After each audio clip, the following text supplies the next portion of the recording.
Hello and welcome to Cumbria Chamber of Commerce's Budget Podcast. I'm Julian Whittle, Business Engagement Manager for the Chamber and previously a business journalist for 20 odd years. And I'm talking to our Chief Executive, Rob Johnson. Rob, what's your initial take on the budget then?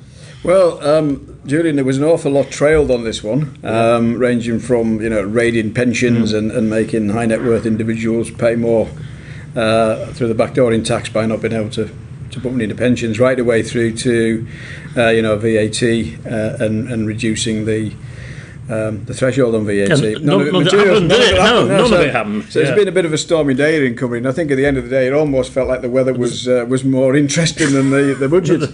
Although he did have a good attempt at one or two jokes, which always sounds a bit like your dad telling a joke. It wasn't. It doesn't sort of fit what we're all sitting waiting for.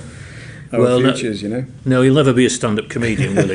But in terms of the Chamber, what were we hoping for from this budget? Well, did it deliver? I don't think it did. I think we were hoping for, and I think this is the interesting context to put it in, we were hoping for a budget, and we'd gone down through British Chambers of Commerce through quite a focused approach, to suggest what we thought he could afford and what he could do to stimulate productivity and to give businesses a bit of an impetus pre-Brexit. Yeah. So there are a number of things that we were looking for there. He's avoided those, and I think it's interesting to maybe just for a moment ask why. I think one of his key objectives today was to survive, and he's managed to do that by being quite vanilla, and he's not upset a lot of people. But actually, if you stand back and look at the budget as a whole, it does look a little bit like a charm offensive, and you can understand why they want a charm offensive, because they need to capture a lot of younger voters, and I think when you look at what they're looking to do with housing in particular, it may well just do that. Yeah, I mean, housing is potentially one of the big things for Cumbria, isn't it, in terms of what he announced could have the most impact. Would you agree with that? I would think so, yes. And I think one of the things that we struggle with in Cumbria, and the whole of the UK struggles, is there are just not enough houses. There are not enough affordable houses, and it's not going to help to make the county an attractive place for people to come and live and grow families. So we need people of working age. So housing is the lower end of housing is critical for us. I think the other thing is that we've heard over the years that a lot of local builders are doing what they can. They're leasing, they're developing. A lot of the bigger builders that operate nationally don't come into Cumbria, so there is a view that there's maybe not enough building going on. And it's interesting that he mentioned in the budget there's going to be support for SME house builders. Yes, he did. Specifically, which you might want to elaborate on. There's a £630 million small sites fund, but this is part of an overall package worth £44 billion over 5 years in the forms of loans and guarantees to try and get house builders building. And there's a carrot and stick element too, because he's also worried about builders who are sitting on planning consents and not developing those. And he's talked about, in general terms, some measures to try and force their hand on that. So in terms of what we were asking for from the budget, top of our wish list was reform of business rates. What we were calling for was a 2-year freeze in business rates. Now, he hasn't gone that far, but he has done something, hasn't he, Rob? Well, he has. From next April, business rates will rise in line with the CPI rather than RPI. In effect, that means an increase that's closer to 3% rather than almost 4% as it was previously, which was a result of I think, and I think we discussed this many times, unfortunate timing at the point that it was triggered. So I guess as he's paying homage to that. It's still, I think, too high, if you want my honest opinion. But I guess we could say we've got a minor win there, Julian. And he's dealt with the unfair so-called staircase tax. The one that hits businesses which have got business over different levels in a building, and that was just nonsense. So that's useful. Yes, and we were also looking for a big increase in capital allowances, up to £1 million, to encourage investment to boost productivity.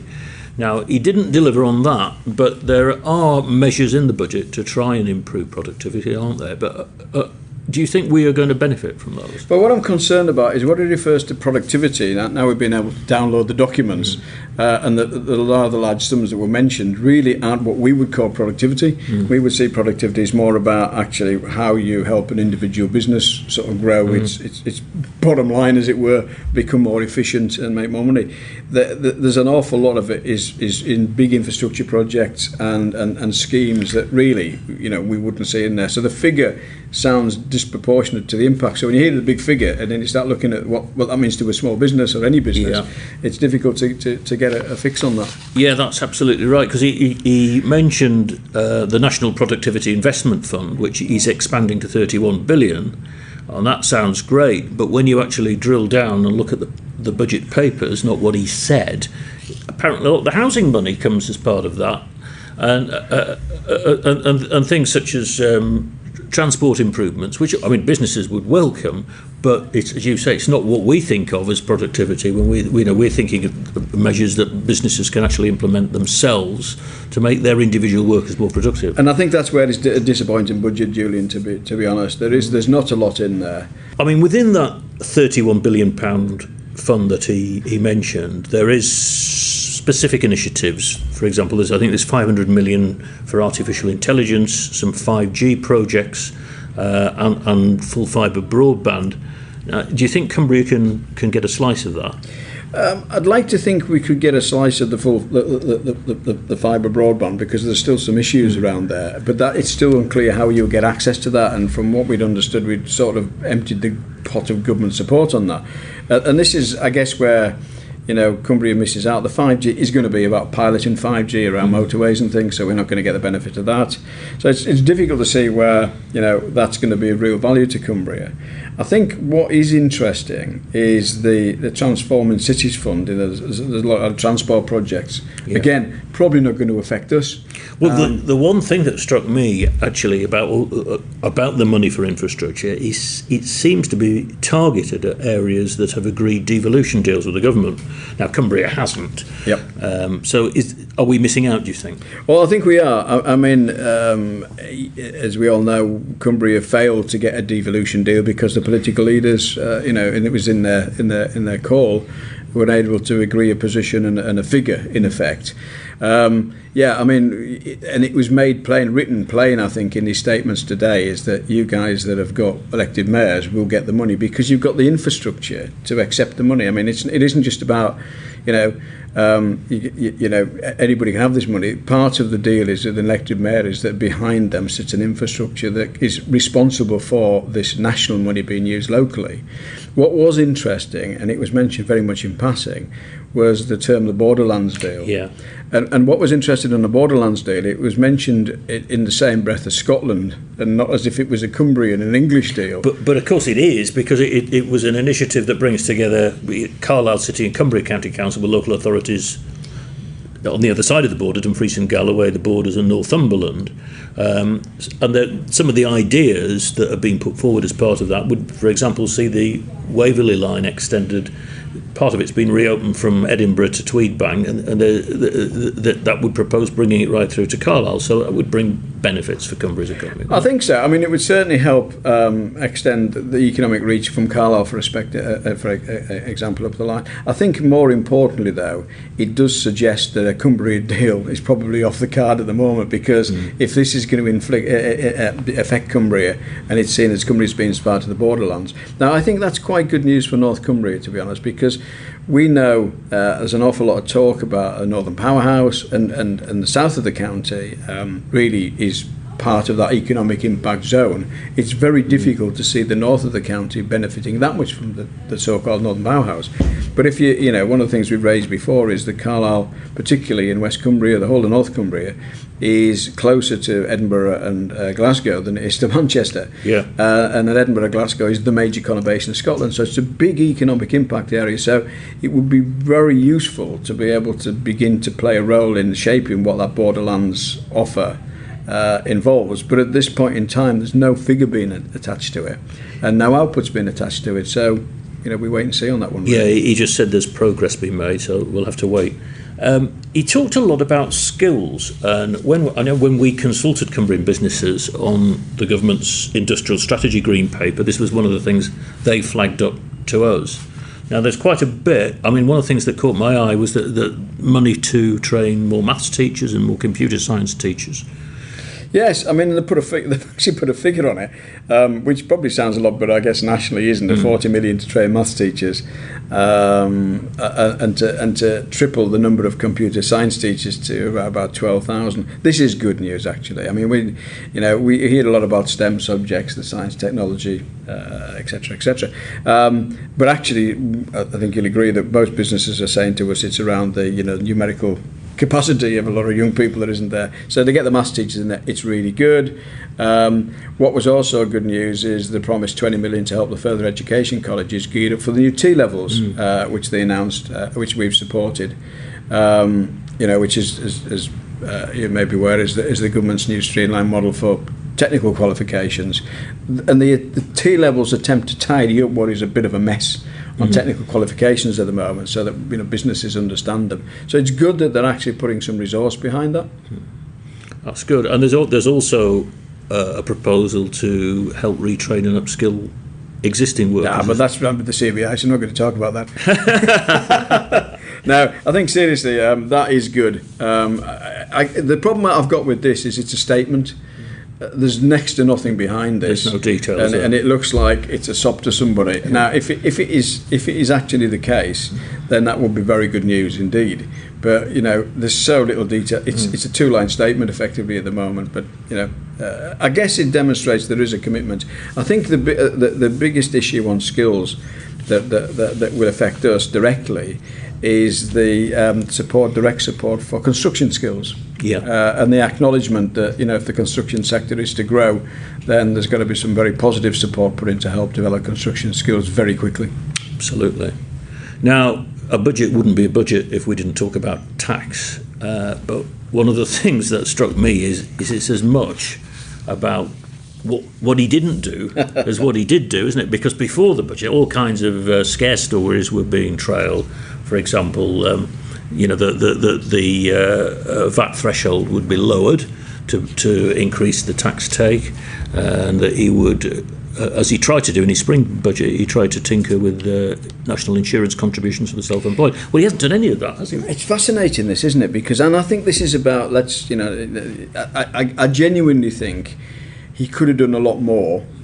He could have also done a lot worse for business, which was to start tinkering with tax and certainly national insurance or anything around there. He's left that alone, thankfully, because in a way, I think what you can see is that it just ends up robbing Peter to pay Paul to a degree, and it starts to look mean, and it appears like it's attacking certain classes. I think. And this is what I mentioned earlier, June. I begin to wonder with some of these whether they put some outrageous statements out in the week before the budget, really, to get business organisations running around. And so when we don't get it, because it's really difficult. If you take VAT, reducing the threshold, for example, in Germany, it's a lot less than the UK. And you quoted that. I think that appears in some of the documents. In the UK, it's 85k. In Germany, it's 15. It's a different economy, different structure. People operate differently. A lot of smaller businesses in the UK are there because they're not charging a 20% VAT tax. They're able to compete and to a degree create markets that maybe wouldn't be there if all the products were 20% more expensive. And that isn't a justification for saying, well, we should have small businesses pay less tax. At the end of the day, I think we've got a very vibrant small business community, and it's absolutely right that he shouldn't be tinkering with that at the moment. So we're delighted that that piece of nonsense didn't happen. And a big one for Cumbria is the fact that, yet again, fuel duty has been frozen. Yes, and this was something we'd lobbied for many years and struggled to get traction on. But I think, governments are now beginning to understand the input cost to businesses at this point in time when so many costs have gone up for businesses, in so many ways, then something like this where it's not really needed, it's becoming difficult to understand how the system works with the price changes by the oil companies and the retailers. And it's good that he's left it alone, I think, on the basis of that, because it was actually very difficult to work out who was actually driving the price increases, and it goes directly into your business costs.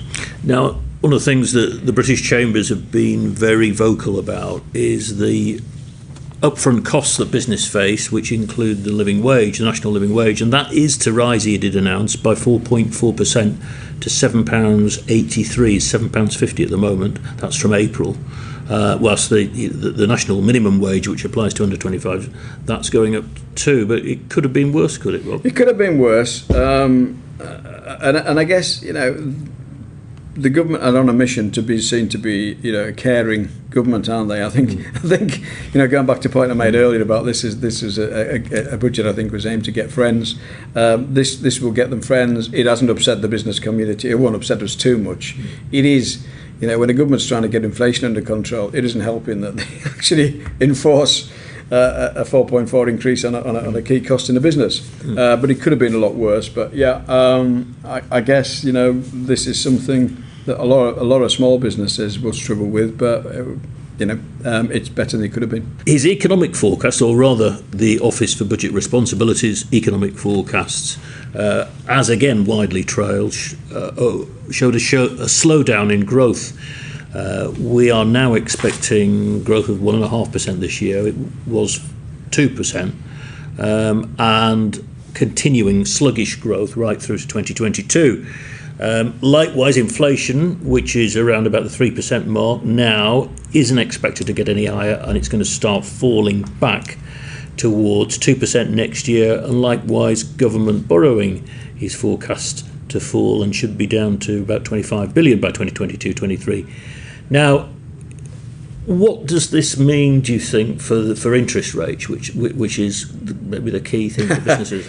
Well, I think again we've touched on this previously, haven't we? That we were concerned when interest rate went up. I mean, admittedly, it only it went back to where it was 12 months previously. Referendum. Yeah. So in effect, it's just that we see that to do as a correction. But we really hope that it doesn't, and the bank through conversations with government don't look to move interest rates, because this demonstrates there is absolutely no need. This is not an overheating economy that we're looking at the moment, far from it. This is an economy that's struggling with productivity, it's struggling with investment, and with interest rates at this level, then we should be seeing a greater investment in business. There are one or two schemes that haven't been announced with here previously the businesses aren't exploiting, and they should talk to the financial advisors around those. Well, actually, one of these was the R&D tax credit. That's right. Yeah. I mean, that's the one I think is when I speak to accountants and advisors around the county, Julian, they all say the same: is that there's a lot of mileage in that scheme. That businesses aren't addressing. I think it's seen as very technical, but for the right sort of businesses, it's a very good scheme, and ones that should be exploited. So but the reality is, this is not an economy that's performing well. We've got no idea what we're going to sail into in the next couple of years. So I think, going back to your comment on interest rates, really this demonstrates that they shouldn't be going anywhere. Yeah. Well, let's hope the Bank of England take that one on board. Well, thanks very much, Rob, and thanks for listening. And if we've whetted your appetite for more, you can come along to our budget business breakfast on Friday in conjunction with RSM. That's in Penrith. If you want to come along, it's free, and you can find out how to register by looking on our Chamber Insight website.